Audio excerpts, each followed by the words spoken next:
Kratka video demonstracija za potrebe jednog članka koji pišem, a koji ću linkovati u opisu ovog videa, pa možemo sad odmah preći na stvari i poslije objasniti čemu se radi. Ok, ovdje imamo dva šrafa koji su kao Philips, ali nisu u stvari Philips, to je JIS standard šrafova, japanski industrijski standard koji je sada prevaziđen i više se ne mogu kupiti šrafcigeri zvanično napravljeni za JIS, a slični problemi se javljaju i sa Philips šrafovima. Naime, Philips šrafcigeri se svi prodaju, ovdje imamo 3 komada, sva 3 su označeni i prodaju se kao Philips. Evo, ovdje na ovom bitu se može vidjeti Philips broj 2. Zatim, na ovom šrafcigeru su izbrisane već oznake, ali on isto bio prodat kao Philips broj 2 Uniorovja. I ovaj šrafciger isto označen kao Philips broj 2 sa dužinom ovog vrha od 100 mm. Ako gledate vrhove, oni vizualno deluju veoma slično.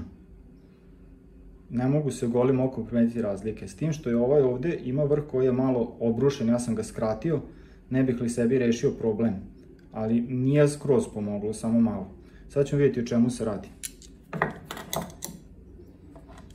Uzet ćemo prvo ovaj šrafciger. Stavit ćemo ga u šraf. Ja sad ne primenjujem nikakvu silu na dole, samo ga okrećem da vidim koliko se on dobro drži. Ispao je. Ispao je. Vidim da li može bar da odvrne šraf, ne. Ispada. Ok, sklonit ćemo ga na stranu. Da vidimo ovaj šrafciger kako se ponaša sa skraćenim vrhom. Može li da zavrne? Ispao je.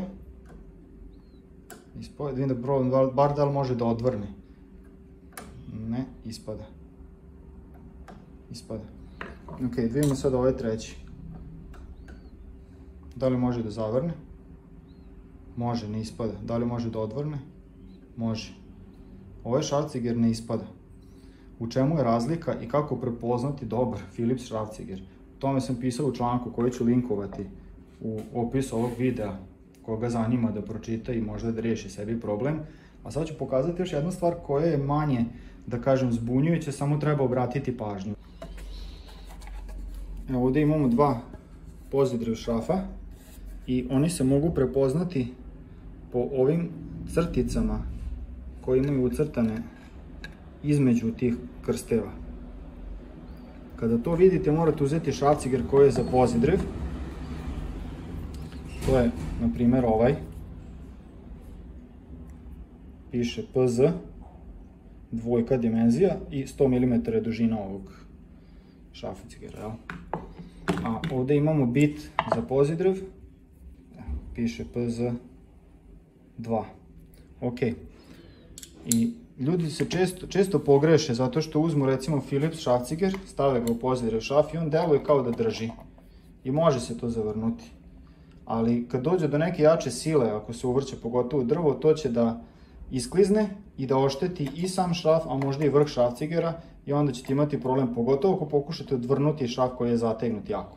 Nećete ga posle moći odvrnuti kad se ošteti glava, čak ni odgovarajućem šrafcigeru. Kako se prepozna to lako? Sad ću probati da zoomiram, da se vidi koliko tu ima šetanja. Ovo je taj Philips šrafciger i može se vidjeti koliko on šeta ovdje levo-desno. I uzet ću i ovaj Philips šrafciger koji se najbolje pokazao sa ovim Philips i JIS šrafovima. Isto ima prostora, vidite kako šeta. A kad uzmem pozidriv, on stoji zaključan u mestu. Nema šetanja. I drugi da uzmem baš šrafciger. Ne biti. Nema skoro uopšte mrdanja levo-desno. On stoji lepo. I evo sad ćemo još prikazati. Ne držim ga rukom.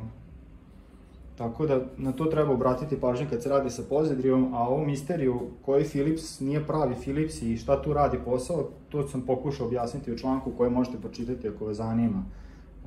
Hvala što ste gledali i pozdrav!